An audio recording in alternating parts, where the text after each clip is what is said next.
बाकीच्यांना किती बाता मारू द्या, नाही, एकमेकाला सोडत नाही. आता तुम्ही कीर्तनाला आला, जीव घरी ठेवून आला का जीव आला आणि बॉडी घरी आहे? जिथे जाईल तिथे जीव शरीराची प्रीत दोघे एकरूपे वर्तत, घरी दारी सुख दुःखात पडता नसे दोघासी. फासावर जायच्या वेळेला सुद्धा बायको पोरं रक्ताचे नातं दूर राहील, पण दोघं फासावर सोबत जातात, जीव आणि देह. एवढं प्रेम जगात नाही कोणाचं. याकूब मेमनला फाशी झाली आमच्या नागपूरला, तर त्याचा परिवार मुंबईला होता, पण फासावर जाताना दोघं गेले, त्याचं शरीर न त्याचा जीव एका वेळी. एवढं प्रेम आहे. आणि म्हणून जीव जाण्याचा प्रयत्न करतो तेव्हा शरीर त्याला धरू धरू ठेवतो. आपण म्हणतो 6 तास झाले प्राण जात नाही, शरीर त्याला सोडत नाही. जाऊ नको जीवा, जाऊ नको. का? तू माझ्यात आहे म्हणून मी कुणाचा काका मामा चुलता नाते संबंध आहे. तू माझ्यात आहे म्हणून मी 70 वर्षे या बंगल्यात आहे. तू गेला की माझे पोरं मला 7 तास ठेवणार नाही. माझं खोटं असेल तर मरून पहा. ते बाहेर उदास होऊन बसतात, काही विचारतात का हो कशा करता उशीर? ज्याला विचारलं ते वैतागलाच. मुलगी यायची म्हणतात मग ते असं लांबून बोलते, वैतागून. मुलगी कुठून यायची? दिल्ली. काय पागल झाला का म्हणावले का? दिल्लीहून यायला 22 तास. डेड बॉडीचं काय होणार? कुणाची वाट बघू नका म्हणा. काढा काढा म्हणते असे झाला,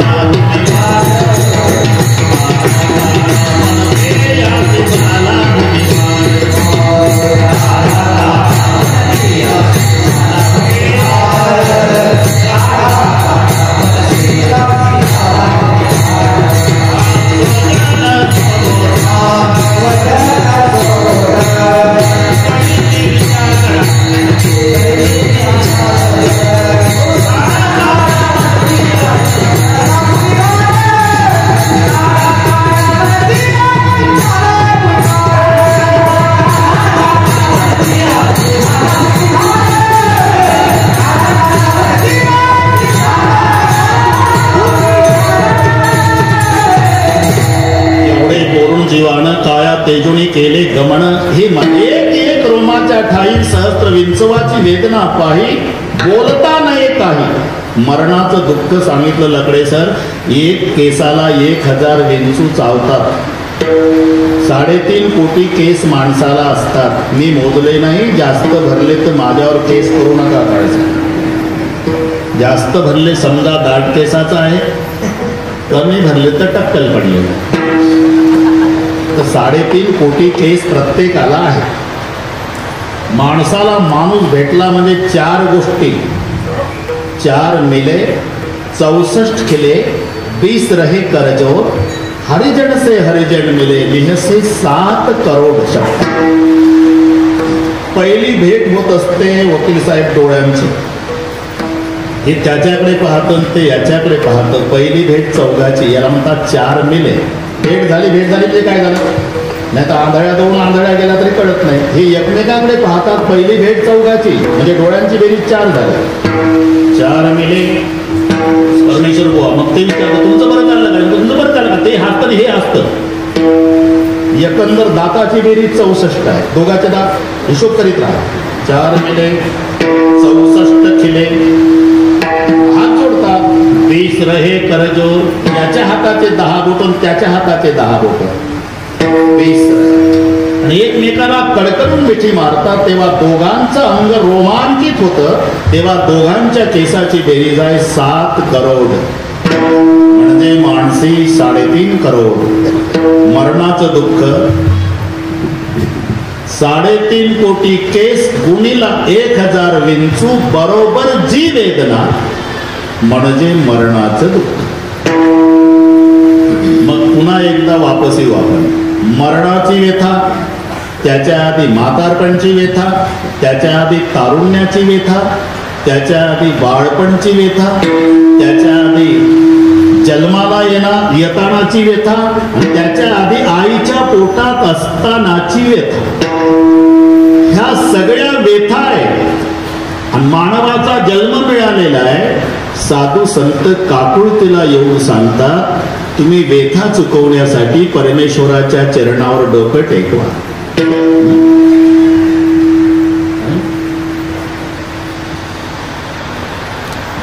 भावचरणी ठेवा माथा चुकवे.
लवकर लक्षात येत नाही एवढंच. कीर्तन म्हणजे काय? अभंग प्रमाण तयार असतात, फक्त ते वेल्डिंग करता आलं पाहिजे. ज्याला व्यवस्थित वेल्डिंग करता येतं झाला कीर्तनकार. चरणी ठेवा माथा चुकवी व्यथा जन्माच्या. चरणी माथा ठेवा. धोका कोणाला आहे? मुरकडे साहेब कोळी पाहणार मी. कोळी उघडा राहतो दिवसभर, त्याचे कपडे सांभाळायला कोण नाही. डोक्याला बांधतो कपडे, पाण्यात उभा महालांच्या दुर्गे तो कमरेला वाकून सर्व जाळ फेकतो. 50 फुटावरचे मासे त्याच्या जाळ्यात गुंततात. पण लकडे सर त्याला एक मासा असा वस्तात भेटतो, पाण्यात त्याच्या पायाच्या भोवताल घालीन लोटांगण 2-3-4 बापाला सापडत नाही तो. मग धोका कोणत्या माशाला आहे? कोळ्याच्या पायापासून लांब आहे त्याला धोका आहे. ज्यानं कोळाच्या चरणाचा आश्रय घेतला त्या माशाला धोका नसल्यामुळे त्याचे पायी घाला मिठी.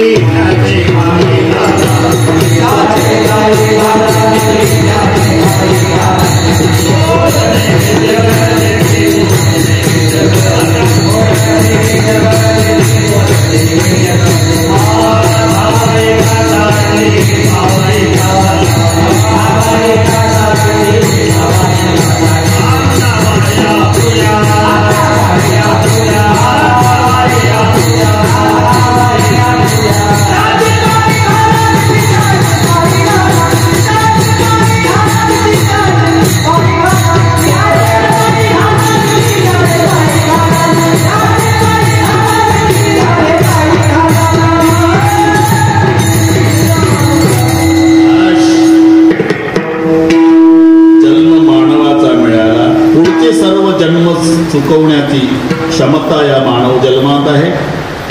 संत काकुळतीला येऊन सांगतात, जन्माला आलं की मरावं लागतं. मरावं लागतं म्हणून यमाची यातना सहन करावी लागते. आता असं करा, ऐसी असा धडा करा.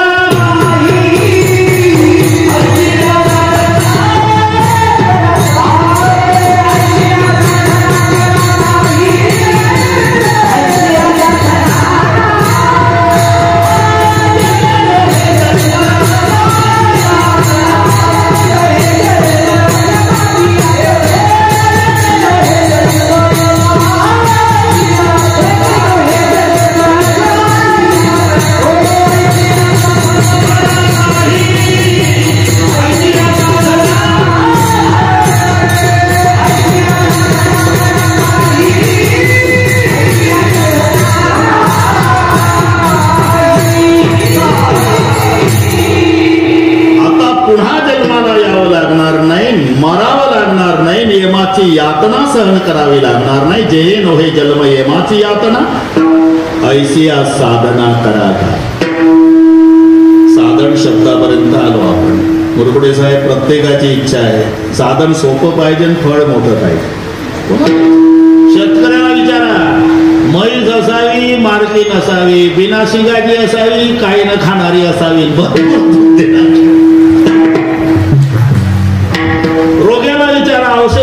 घरपोच पाहिजे, फुकट भेटलं पाहिजे, घेताना गोड वाटलं पाहिजे, आणि आजार कायमचा संपला चालले. तसं साधन सोपं पाहिजे आणि फळही मोठं पाहिजे. सुलभ बहुता गोड वाटे, कोणी न करी सांगत आहे मला, पण सुलभ साधन सोपं पाहिजे आणि फळ मोठं मिळालं पाहिजे. मग योग आहे, ज्ञान आहे, कर्म आहे, भक्ती आहे, अशी 4 साधनं आहेत. मग सोपं कोणतं? इतराचं काठिण्य कळेल तेव्हा राहिलेलं सोपं. मग योग मार्गाचा विचार करा. आता 1 तास आहे, काय विचार करा. क्लेशोधिक असा शब्द योगाच्या बाबतीत वापरला मोकळे साहेब. योगाच्या वाटाचे निघाले का सुभटाता या दुःखाचाचे शेलवाटा भागा आला पाहेपा लोहाचे चने जई गोचरिया पडते खाणे तई पोट भरले की प्राणे शुद्धी म्हणो वगैरे वगैरे मध्ये योग कळला तुम्हाला. कर्म मार्गाचा विचार केला तर कर्म सूक्ष्म आहे. थोडी चूक झाली कर्म मंत्रचळे थोडा धडाची होई वेळा. 2 वर्षापासून बायको पडून होती जाग्यावर. त्याला कोणीतरी सांगितलं देवीचा मंत्र जप कर, बायकोला फायदा होईल. त्यानं 15 दिवसापासून जप सुरू केला. वकील साहेब, भार्यां रक्षती भैरवी, भार्यां रक्षती भैरवी, भार्यां रक्षती भैरवी, भार्यां रक्षती भैरवी. 15 दिवसांनी बायको उठून बसली, भार्यां रक्षती भैरवी. आणि ते पोर पळत झालं 12 वर्षाचं. पप्पा, मम्मी उठली, मम्मी. 2 वर्ष उठली नव्हती. याचा मंत्र चालूच होता लकडेचा, पण आनंद आवरला नाही त्याला. भार्यां रक्षती भैरवी मंत्र चालू. भार्यां भक्षती भैरवी, भार्यां भक्षती भैरवी, भार्यां भक्षती. पोर पळत आलं. पप्पा, मम्मी मेली. रक्षतीचं भक्षती झालं. मंत्र चळे थोडा. हे सूक्ष्म आहे. कर्म योग दुस्तर आहे. ज्ञान सर्वसामान्याला न पेलवणार. मग राहला तो भक्ती मार्ग. मी सांगतो म्हणून नाही, सोपा आहे. भक्तिपंत बहु सोपा, पुण्य नागवेया पापा. सोपा असू द्या पण फायदा तुम्हाला जे अपेक्षा आहे तो फायदा. येणे जाणे खेपा येण्याची.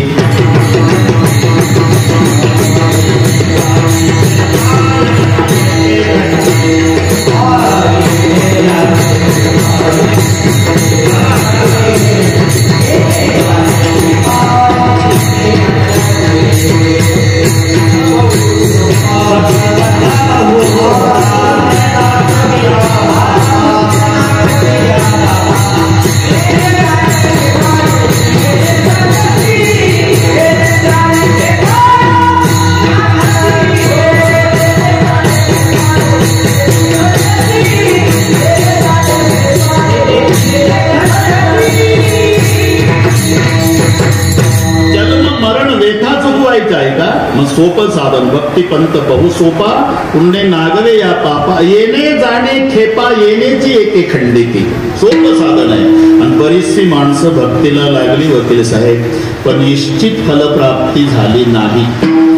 साधन प्राप्त होऊन साध्यापर्यंत पोहोचत नसेल तर दोष साधनामध्ये आहे हे सिद्ध होत असते. आता घाई घाई गेलं. श्रीरामपूरच्या स्टँडवर बऱ्याच एसट्या उभ्या होत्या. बोर्डही वाचला नाही. जाऊन बसलं. 2च्या सीटवर एकटंच बसलं. डबल बेल झाली. बाबळेश्वर आलं. कंडक्टर, एक नेवासा. वाटतं पुढचं कळलं तुम्हाला. उतर खाली. नगदी पैसे घ्या साहेब. असं बाकीचे उदाहरण. उदाहरण खाली.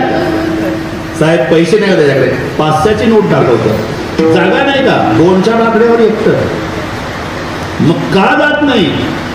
चुकीच्या गाडीत बसलो. जायचं आहे नेवाशाला, बसलो संगमनेरच्या गाडीत. म्हणजे साधन प्राप्त होऊन जर साध्यापर्यंत जात नसेल तर दोष साधनामध्ये आहे हे सिद्ध होत असते. तर ते तिकडची गोष्ट आहे, इकडचं सांगत नाही बरं का तुझ्या. 6 पिणारे होते ते देशात तीर्थयात्रेला माणसं गेली तरी एकमेकाला सांगतात जेवणाचं कसंही बाजू, पण ते गायछाप जरदा तिकडे नाही भेटत. 10-20 पुढे जास्त घ्या, वापस आल्या तरी चालेल, व्यसनी माणसं ते. तसं हे 6 नदी पार करायची होती. लेक एकदम माणसाने बघितलं म्हणजे प्यायची इच्छा होते असं म्हणतात, ऐकून सांगतो एक एकदम. आणि मग त्याच्यामध्ये पहा काय धावपळीनं कामं करतात सगळे सचिन भाऊ. त्याच्यातल्यानं एक धावत गेलं पाणी आणलं, दुसऱ्यानं मळला, तिसऱ्यानं नारळाच्या दोरीची गुंडाई केली, चौथ्यानं चिलीन सोपची केली, 5व्यानं ठासून भरला, 6व्यानं काडी पेटी. एकमेका सहाय्य करू विना सहकार नाही तर हे त्यांच्यापासून शिका. सप्ताहाच्या काळात पाया पडा तरी माणसं कामं करणार नाही, पण तिथं धाव मग त्यांचा तो गजर असतो. अलग खोल दे पलक दे दुनिया की झलक, बप्पो ले टेकड़ी वाले कैलाश के राजा, हमने चिलिन बना है ताजा, तू दम लगाने आज. 1-1, 2-2 दम झाले, लाल डोळे होईपर्यंत सूर्य मावळला. मला रे पलीकडे जायचं आहे. साई बसले. विजर महाराज नावाडी नव्हता, मला नसू द्या रे, आपण नावाडी घरी गेला होता. नाव दोर झाडाला बांधून. किती वाजले ना आता? 9. दोघाची पाळी, आपण 6 जण आहे. 9 ते 12 दोघांना वल्ले मारलेलं. 12 ते 3 दुसरी दोघं. 3 पासून उजाडेपर्यंत तिसरी जोडी. पहाटेचं कोंबडं वरडलं, नाव तिथंच. अरे जाण्याची इच्छा नाही का? इच्छा आहे. प्रयत्न नाही का? रात्रभर बोलले मारले. साधन नाही का? नावेत बसले. मग का पलीकडे गेले नाही? दोर सोडला. त्याचं उत्तर, जर दोर सोडला नसल मग वल्ले मारू मारून मेले तरी पलीकडे जाणार नाही. तसा आमचा प्रेमरूपी दोर बांधलाय संसाराच्या झाडाला आणि भक्तीचे वल्ले मारणं चाललेलं आहे परमार्थिक क्षेत्रात. म्हणून अंतर तुझे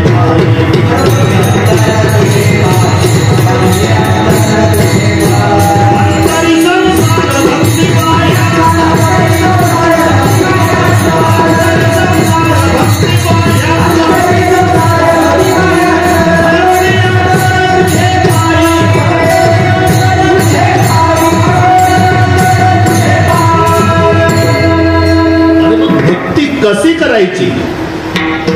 सर्व प्रश्नाची उत्तर संतांच्याकडे आहे. प्रपंचातलं विचारा अथवा परमार्थातलं. पत्नी कशी असावी, मुलगा कसा असावा, घर कसं असावं, परिवार कसा असावा, ते परमार्थ कसा करावा, इथपर्यंत सर्व प्रश्नांची उत्तर.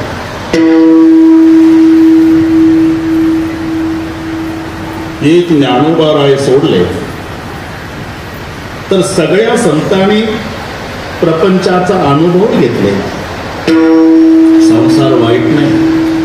कोणत्या संतानं म्हटलं नाही की कीर्तन संपल्यावर घरी जा, घरावर रॉकेल होता, घर पेटवा, लेकरं विहिरीत टाका, लावा लंगोट्या. उलट सुखे करावा संसार. कारण सांगतो काळेसाहेब, जगातले 3 आश्रम जगवणारा श्रेष्ठ आश्रम ग्रहस्थाश्रम आहे. वानप्रस्थ असू द्या, संन्यासी असू द्या अथवा ब्रह्मचारी, तिघाला इथंच यावं लागते संसारिकाच्या दारात. जरी झाला संन्यासी माध्यान्नासे तोंडवासी दारातून. काकी आहे का शिवीपाती? कंदमुळं खाणं कशाला शिवीपाती? अरे जगातले सर्व आश्रम जगवतो तो ग्रहस्थ आश्रम.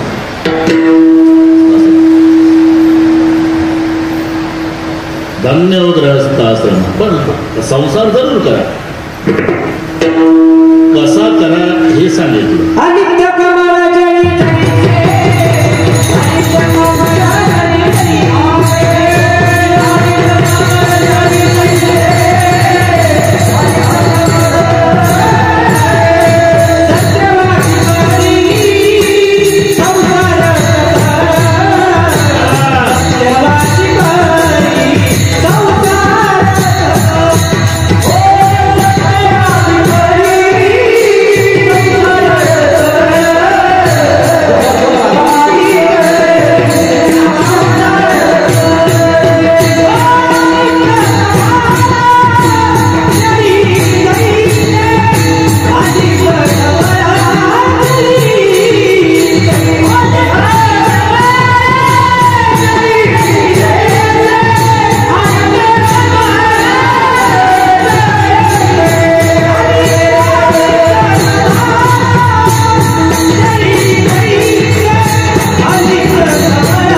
तर त्यांची मुलं शाळेला.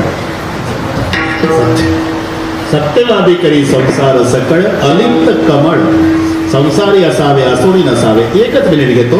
संसार में ऐसा रहना जैसी मुंह में जीभ रहती, कितना भी घी खावे चिकनी नाही होती. तुम्ही खाऊन बघा, मी काही देत नाही, तुम्ही खात नाही, पण कल्पनेला काही खर्च आहे का? वाटीतलं लोणी तोंडापर्यंत पोचवायचं काम हात करतं. ट्रान्सपोर्ट, वाटीचं तोंड चगळून ढकलायचं काम जीभ करतो. जास्त संबंध लोण्याचा जीभेशी आला, पण पाहुणे म्हणतात का गरमालं सनलाईट सांगून द्या, जीभ घासायची. उलट म्हणतो मुरकुटे साहेब गरम पाणी द्या, हात धुवायचे. हे न खाता चिकटले, जीभ लोणी खाऊन लिप्त. संसार में ऐसा रहना जैसे मुंह में जीभ रहती, कितना भी घी खावे तो भी चिकनी नहीं. कबीर महाराज त्यांच्याकडे काही पारमार्थिक, महाराज आम्हाला भक्ती करायची आहे, करा नाही. आम्ही केली महाराज, पण ते इच्छित फलप्राप्ती होत नाही. बरं ते आमच्या भाषेत सांगा महाराज. तुमच्या भाषेत, कारण त्या भाषेत सांगावं लागतं ना. नागपूरकडची गोष्ट सांगतो मुरकुटे साहेब. एक नेता आजारी पडला, मंत्री होता. इकडची नाही गोष्ट, नागपूरकडची. ते जशी गाडी असेल तशी बॉडीची व्यवस्था करतात दवाखान्यावाले. पाहून घेतात. येशीच्या गाडीत बॉडी आलेली, ICU मध्ये. एसटीनं आला असेल तर गोळा औषध देऊन घराकडे. माहित आहे इथे 8-15 दिवस ठेवण्यासारखं पेशंट आहे. मग त्या 2-4 त्या नर्सेस, ते डॉक्टर 10-12 पाहून तो मंत्री घाबरून गेला. त्याला वाटलं भयानक आजार आहे आपला.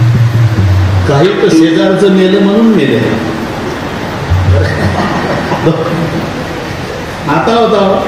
आता बोलत होता, याचंही बोलणं बंद 2 तास आहे. मग ते सगळे गेल्यावर एका डॉक्टरला मंत्री म्हणाला, डॉक्टर साहेब ते सगळे लावलंय तुम्ही, भयानक दिसते. तुम्ही मला माझ्या मुलासारखे हा डॉक्टर, माझ्या भाषेत सांगा नेमकं काय होतं. तुम्ही काय करता? मी मंत्री आहे. तुमच्या भाषेत सांगतो. तुमचे जे श्वास आहे ना, खोटी आश्वासनं देतात. दवाखान्यातलं चांगलं. आता वेळ कमी आहे साहेब, मुद्द्याचं सांगा. मुद्द्याचं तुमचं हृदय राजीनाम्याच्या तयारीत आहे. ही कळली भाषा. तसं आमच्या भाषेत कास्तकार म्हणाले. आमच्या भाषेत सांगा महाराज भक्ती कशी करायची. तुम्ही काय करता? आम्ही शेती करतो. शेतीत काय करता? सगळेच पीक घेतो महाराज. कांदे, बटाटे, वांगी, रताळू. कांदे कसे लावतात ते तुम्हाला नाही समजत महाराज. आता त्यांना सांगू लागले. म्हणजे ते गादी वाफ्यामध्ये कांद्याचं बी टाकायचं असते महाराज. ते लागवडीच्या लायकीचं होऊ द्यायचं असते, आणि लागवडीच्या लायकीचं झालं की वाफ्यातनं उपटायचं, त्या आमराईच्या मळ्यात नेऊन लावायचं. बस बस बस तशीच भक्ती करायची. कांदे लावण्यासाठी हा म्हणजे इधर का उखाडना उदर लगा, कबीरजी म्हणाले. जसं वाफ्यातलं रोप उपटायचं, त्या मळ्यात नेऊन लावायचं, तसं प्रपंचावरचं प्रेम परमेश्वरावर लावायचं. संकल्पानी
उद्धवजीजवळ पादुका दिल्या, पण जाताना रडले. उद्धव जी म्हणाले, प्रभु दुनिया रोने के बाद आंसू पोंछने का काम करने वाले आप दुनिया के मालिक, आप दुनिया छोड़ते समय रो रहे.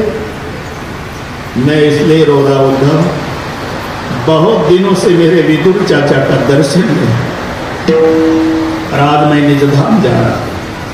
कभी भविष्य में मेरा चाचा विदुर मिलेगा तो चाचा को बोलना कि दुनिया छोड़ते समय भगवान तुम्हारी याद करते थे और तुम्हारे लिए रो रहे थे.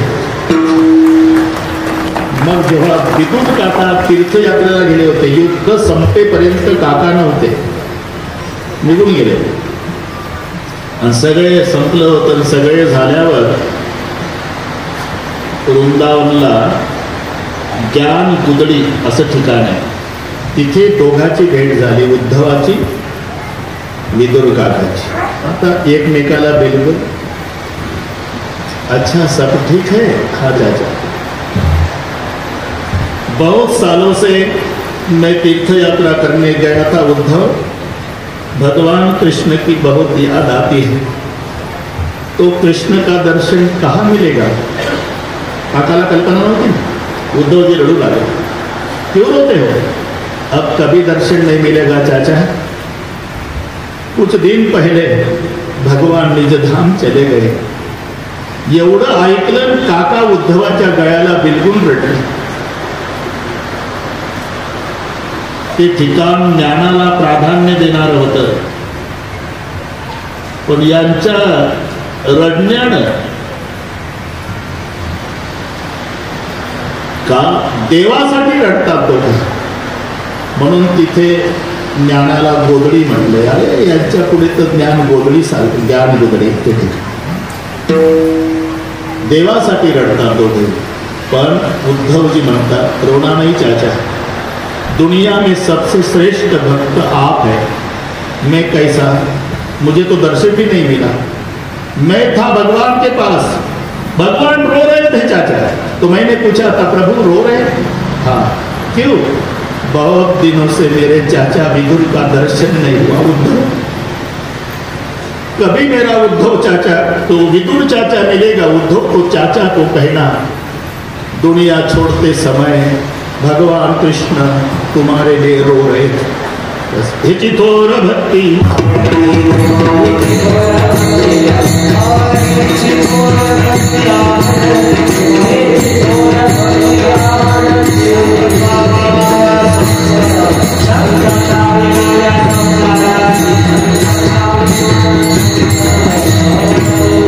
संसारासाठी रडणारे तुम्ही आम्ही, पण परमेश्वरासाठी रडणारे साधू संत आहे. म्हणून भक्त भगवंतासाठी रडतो, ही भक्तीच आहे, पण सामान्य. पण जगाचा बाप जेव्हा भक्तासाठी रडतो, ही थोर भक्ती. थोर भक्ती आवडती देवा. त्यांनी संसाराची माया परमेश्वरावर लावलेली आहे. संकल्पावी माया संसाराची. ठीक आहे महाराज, पण संसाराचं काय? 4:30 वाजले. संसाराचं काय? अरे संसार करायचाच नसतो भाऊ, तो होत असतो. करायचा असतो तो परमार्थ.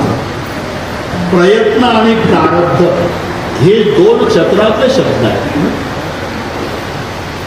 प्रयत्न शब्द परमार्थाकडे लावायचा आणि प्रारब्ध शब्द संसाराकडे. आमचं उलट आहे. आम्ही नशीब ढकलतो परमार्थाकडे आणि प्रयत्न लावतो संसाराकडे.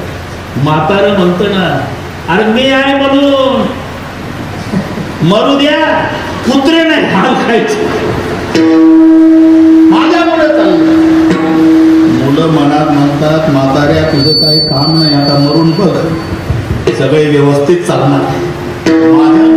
माझ्यामुळे इथे प्रयत्न. चला कीर्तनाला, गणेश खिंडला जा बाबा तुम्ही. का?